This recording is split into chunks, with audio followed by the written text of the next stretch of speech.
other information I was able to find anyway is that it would also, or if you didn't have advanced liver disease, it would then require other underlying health conditions. And we don't have any information of that. The defense has failed to establish that. They haven't provided state or the court with any information about Mr. Pierce's current health status.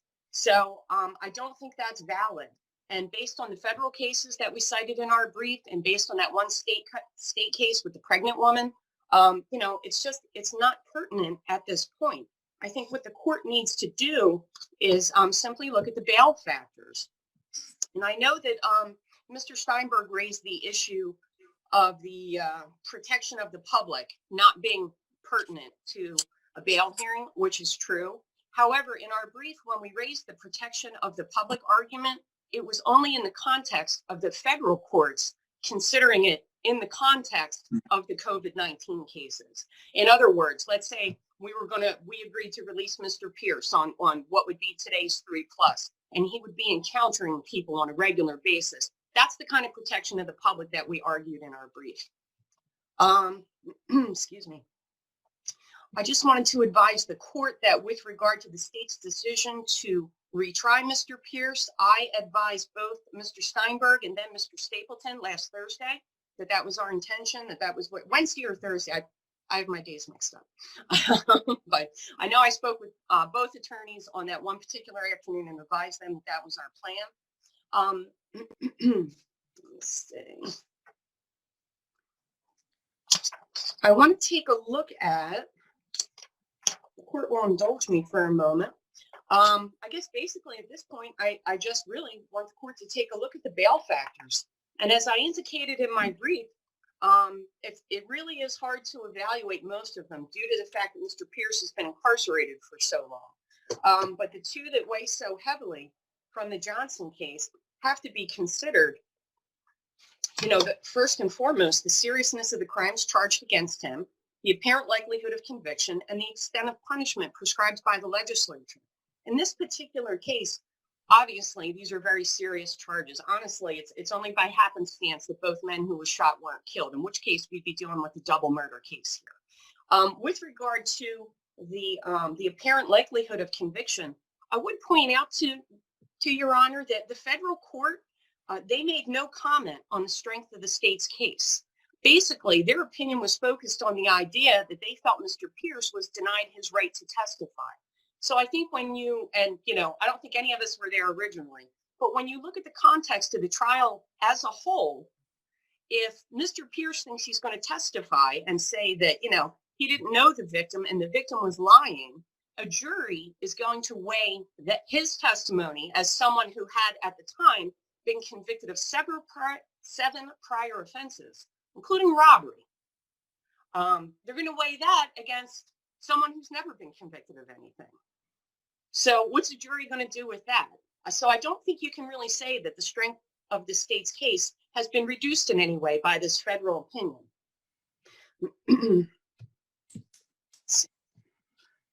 So I think that when you consider the first factor, the first bail factor, it has to weigh very, very heavily. I mean, Mr. Pierce stands indicted with shooting not one, but 2 people. It's an attempted murder case. It's a very serious case.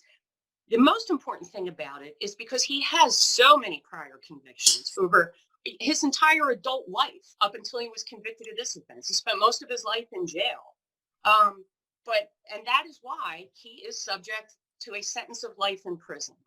And there's 2 ways to argue that. And I've made these arguments in court myself, probably even in front of Your Honor. You can say to a judge, oh, he has 2 prior convictions on 2 different dates. He's eligible for an extended term. What we have in this case is someone who is convicted of 7 different offenses on 5 different dates. And not only is he arguably subject to an extended term of life in prison, at least one judge has already determined that that is, in fact, the appropriate remedy in this case. Mr. Pierce received a life sentence. So there's no reason to think that if he were to be convicted a second time, that he would not receive a life sentence. And I think the Supreme Court in Johnson talked about how when a person faces life like that, it's in the old days back then, it's almost akin to the death penalty. It's very close. So I think factor one, I would ask Your Honor to weigh it very heavily. And then the other factor that I argued, obviously, is the defendant's extensive prior criminal history. It started from the time he was 18. And there is an argument to be made that from the time he was looking for his first state prison sentence, that would have been in 1983.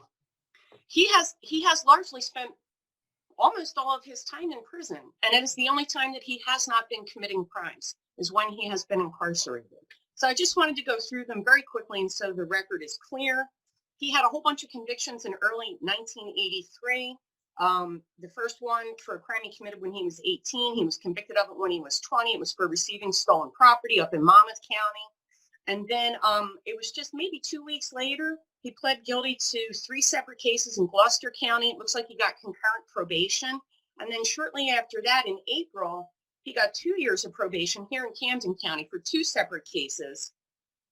And so altogether, what we have here is he starts out with 6 cases in 3 different counties that it took almost, or maybe even a little more than 2 years to resolve. What that indicates to me is, and I can't find it because it's too old, but to me that indicates somebody finally picked him up, whether he was on the run or not, but someone finally picked him up, and he had all these open and outstanding warrants, and he did the tour of the state that happens just to kind of clean everything up and wrap everything up. And that's why his convictions are so close to each other.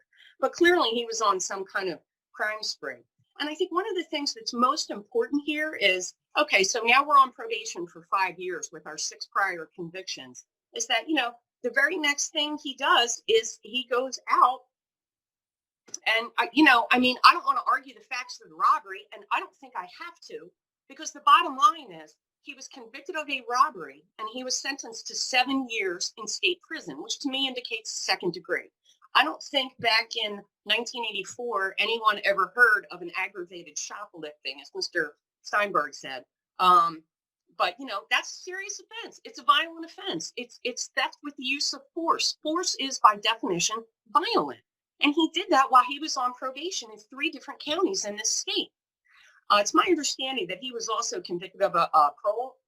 No, I guess that would have been a violation of probation. Sorry, I'm mixing my cases up here. So then he serves his 7-year sentence. I think, I want to say Mr. Stapleton thought he served maybe like 26 months of that, give or take, before he was paroled. And then he was convicted of a drug charge, which violated his parole, and he went back to state prison again. So that was in 1993. And then, so he gets a 4-year flat sentence. We cannot figure out how much of those 4 years he served. I can see that it was, he was arrested in 93, presuming he was detained on a 4 flat in the old days. I think you were first eligible at like maybe 15 months. Sal might need to correct me on that. Saul, I'm sorry, I keep calling you Sal. And then after he did that, it was less than 2 years later when, this shooting occurred, and two citizens were shot while standing on a street corner chatting with their friends. So basically, and I was actually glad to hear Mr. Steinberg say it, essentially what they're asking the court to do is release someone. Oh, I'm sorry, I missed one, because he had an open case at the time. At the time of this shooting, I guess he had another open case, which was for a school zone case, which he pled guilty to, but not until after he was sentenced on this shooting. So we can't, that would not have been admissible at his trial, because he hadn't been convicted of it yet. But basically, when you look at this, so what we have is someone who is charged with 2 counts of attempted murder, plus a variety of weapons offenses, including the fact that he's a certain person not to have a weapon, and with 8 prior convictions, who's already been sentenced to life, and they're requesting an ROR. They want him released on his own recognizance. I think that is, I just don't think that's appropriate. I'm not asking the court to increase the bail or change the bail or anything like that. What we're asking the court to do is just keep the status quo as it is, as it was. The only thing that has changed, arguably, is, obviously the COVID-19 virus. But both federal and state courts have said that's not relevant at this stage in the proceedings, this stage being a bail hearing, or what we would today call pretrial detention hearing. So I would respectfully ask the court to just keep things the way they are. I was not able to find it in Promise Gavel, but it is my understanding that bail was set at $200,000 cash or bond. And I would ask Your Honor to order that. I did attach to my brief when I tried to look into promise gavel. It looks like Your Honor revoked bail, so it's probably going to have to be reset, like somehow, some way. But that's all I have, Judge. Thank you. If I could just extremely brief. Yes. A couple things. First, with respect to COVID, I thought I said in my remarks that in and of itself, it doesn't justify the fact that, or a release, but as a practical matter, it impacts on one's ability to raise money, which is a factor Your Honor consider, because Your Honor is not to set bail just outside of a defendant's reach. Okay, the defendant can make 2,000, we'll set it at 5,000. That's not what the court is supposed to do, and I'm sure Your Honor is aware of that. With respect to the strength of the state's case, the one remark that Ms. Shaw just made was that these two guys are just standing there chatting with their friends. I think a reading of Judge Wolfson's opinion would cause us to realize that they weren't standing there just chatting amongst their friends and along comes somebody to choose them. The victim, alleged victim, Mr. Rozier, was, I believe, both drinking and smoking drugs. It just wasn't a casual conversation. He didn't come forward, or at least there was no purported identification of Mr. Pierce until a year later. And it's just not that good of a case, not because I say so, but because Judge Wolfson said, in her opinion, the proofs were objectively weak. So again, she has no dog in this race. I do, Ms. Shaw does, but Judge Wolfson didn't. The case was objectively weak. The federal cases cited by the state, okay. The one difference is that there's a federal case that's directly with Mr. Pierce, and that was the decision in this case in which the court said, let him go. This wasn't some case in Arkansas, some case in Kentucky. It was our Third Circuit looking at this particular case. And lastly, from what I can gather, while Ms. Shaw claims that he was on the run, it's my understanding that while on bail for cases that preceded this case, Mr. Pierce did show up for court appearances. Maybe he wasn't arrested right away. Maybe that was for any number of circumstances. But once arrested and once on bail, he showed up. So if we're looking for what will ensure Mr. Pierce to show up, the money doesn't matter because he has nowhere else to go. He has no place to which he can go. Where's a 58 or 59-year-old man with Hep C and no money going to go? Thank you. Thank you, counsel. I guess to... I'm sorry, Judge, may I very briefly? Yeah, go ahead. I just wanted to point out that, I mean, presumably most of us are trial attorneys, right? So we're used to having our victims get, a little bit disrespected when they're taking the stand, and their credibility is an issue. But I don't think that's necessary at a bail hearing. That's all. I think the victim in this case is not an alleged victim. He was clearly shot by someone, and he is, he's a member of the community and a beloved member of the community. So I just wanted to place that on the record. All right. Yeah, first, things were initiated in this case last week on the heels of the Third Circuit's opinion, and a release order or issues with respect to orders from the federal court about release having to do with, pending the state's decision on whether to retry the case or not. And so that's, as everybody seems to recognize, that's kind of out of the picture at this point, with the state having made clear on the heels of the Third Circuit's decision of its intention to retry this case. The procedural history, as I recollect this, was that when Mr. Pierce was remanded back to the Camden County Jail, a money bail was set, $200,000. After that, Judge Wolfson reversed her earlier denial of the state's application for a stay of her order on reconsideration and granted a stay. And at that point, then, I revoked the defendant's bail on the thinking that he, at that point then, was still serving a sentence.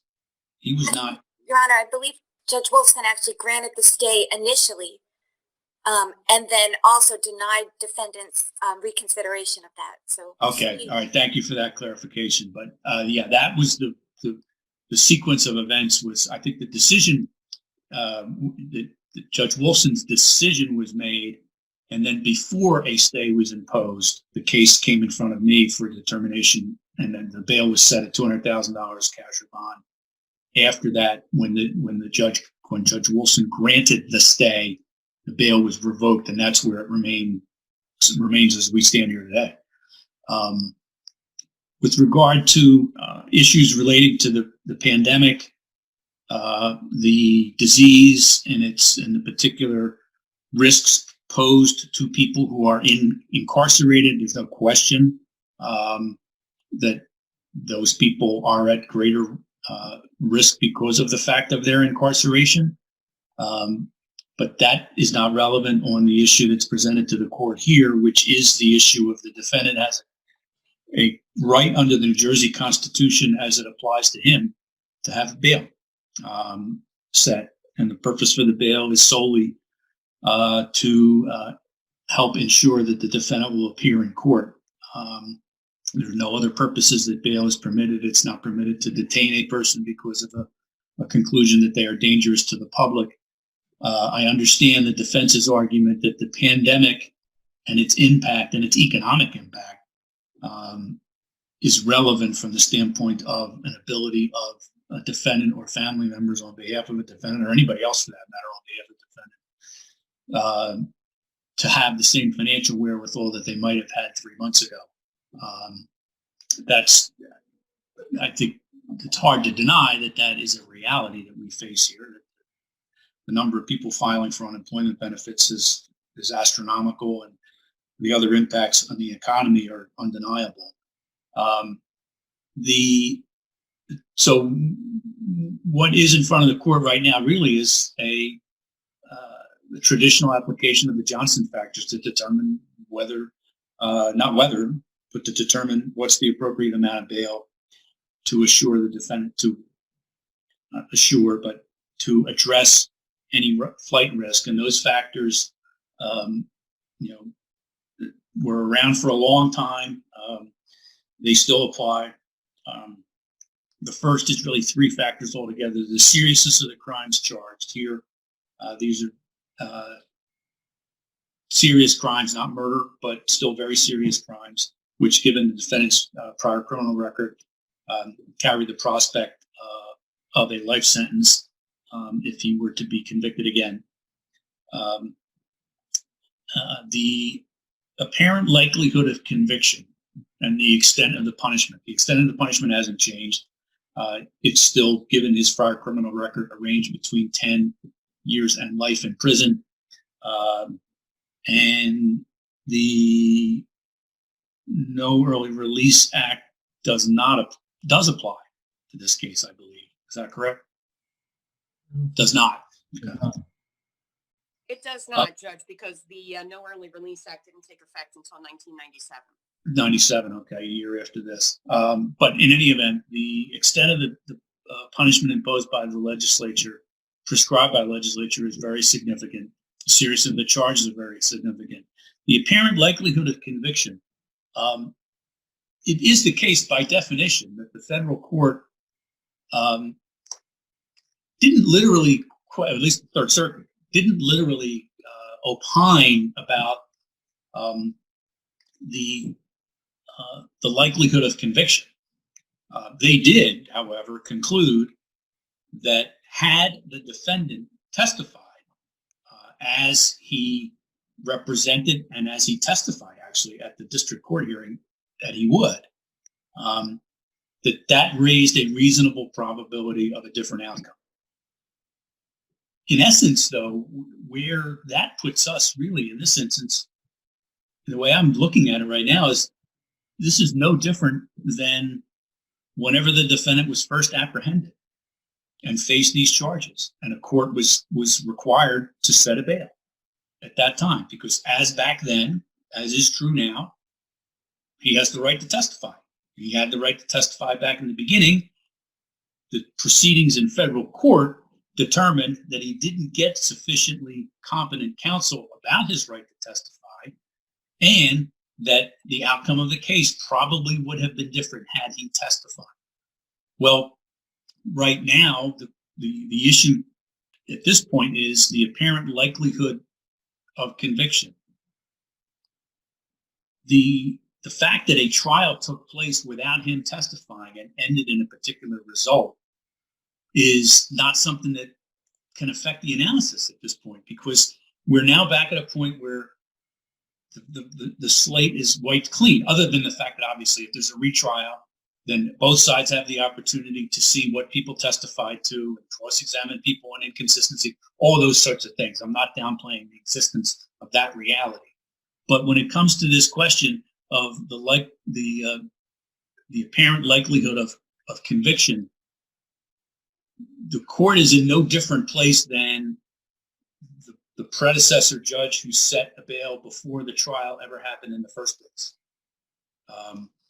There's no representation here that, for example, some critical witness is now dead or anything like that. The defendant's opportunity and ability to testify, the existence of an alibi, the existence of an alibi witness, that was all true then. It remains true now. So in some, obviously, we wouldn't be here at all were it not for the ruling of the federal court and its determination that the deficiencies of this trial counsel prejudiced the defendant in the constitutional sense.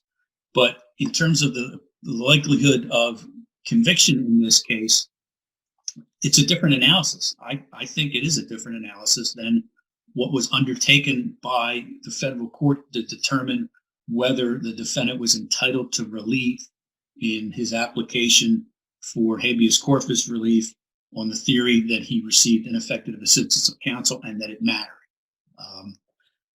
So applying many of the other Johnson factors is very difficult, since they're all designed for the idea that you're dealing with a person who up until fairly recently was out in the street, because they're all about, their family ties, their relationships, their employment records, status of employment, financial condition, identity of responsible members of the community who would vouch for the person's reliability.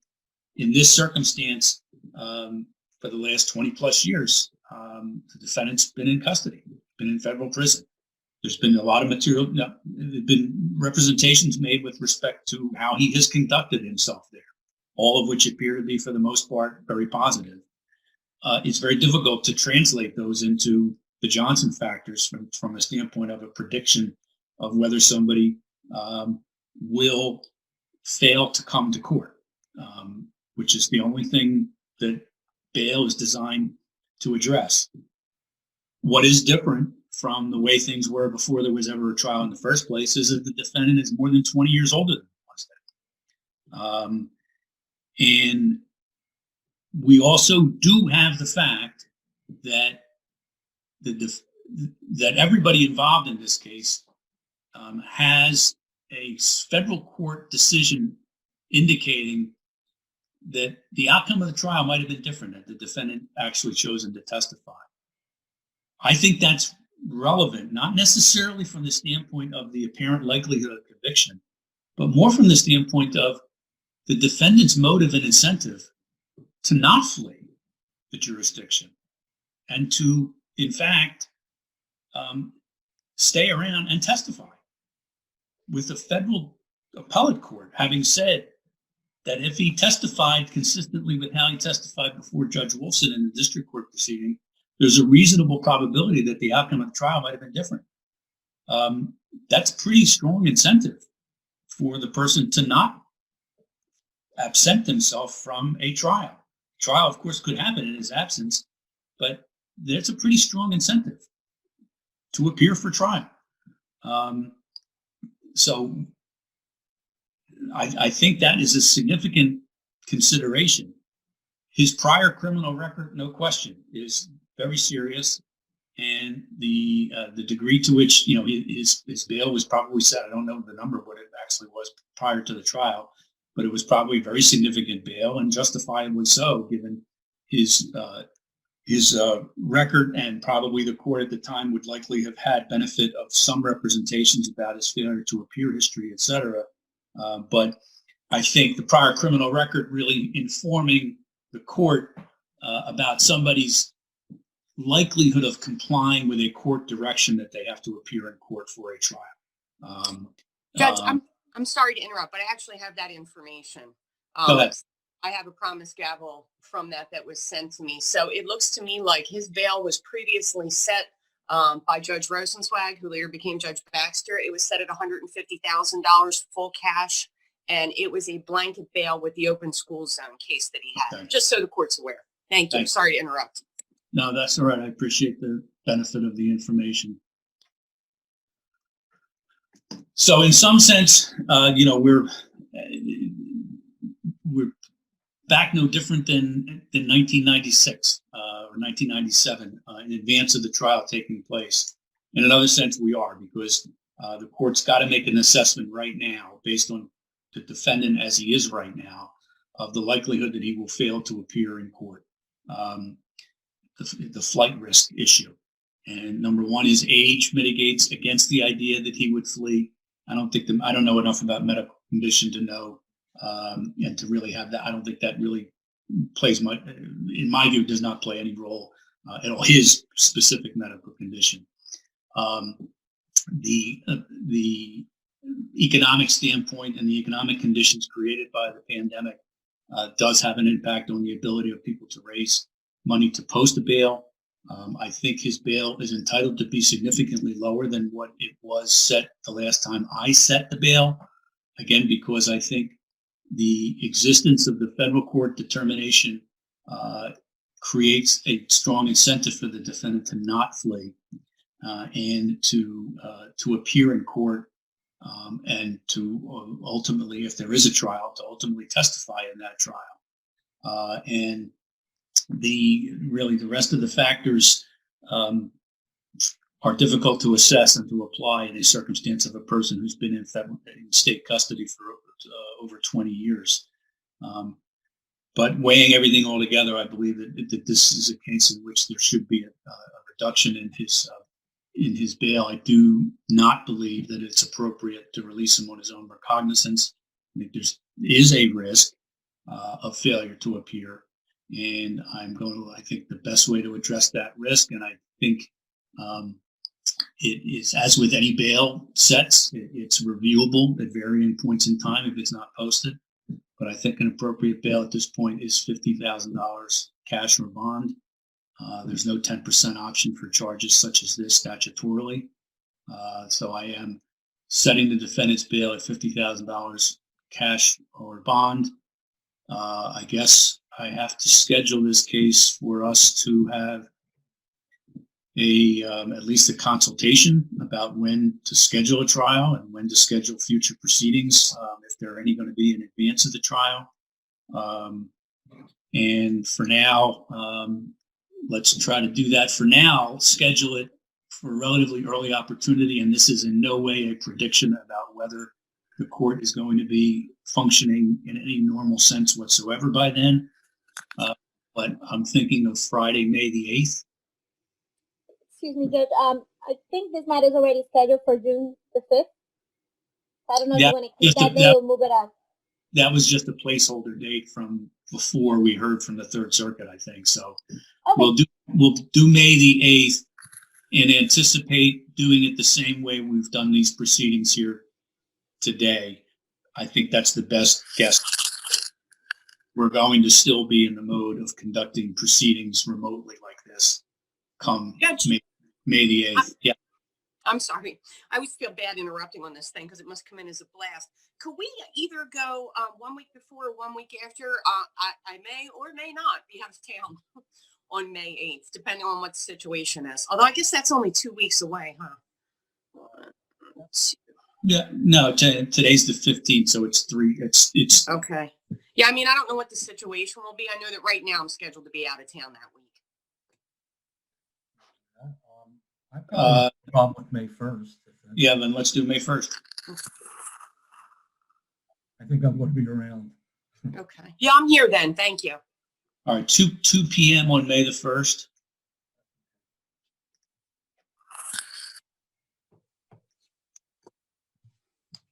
And all right, thank you, everybody. Thank you, Your Honor. Thank you, Judge. Take care, everybody. Thanks, Sharon. Safe. Yeah.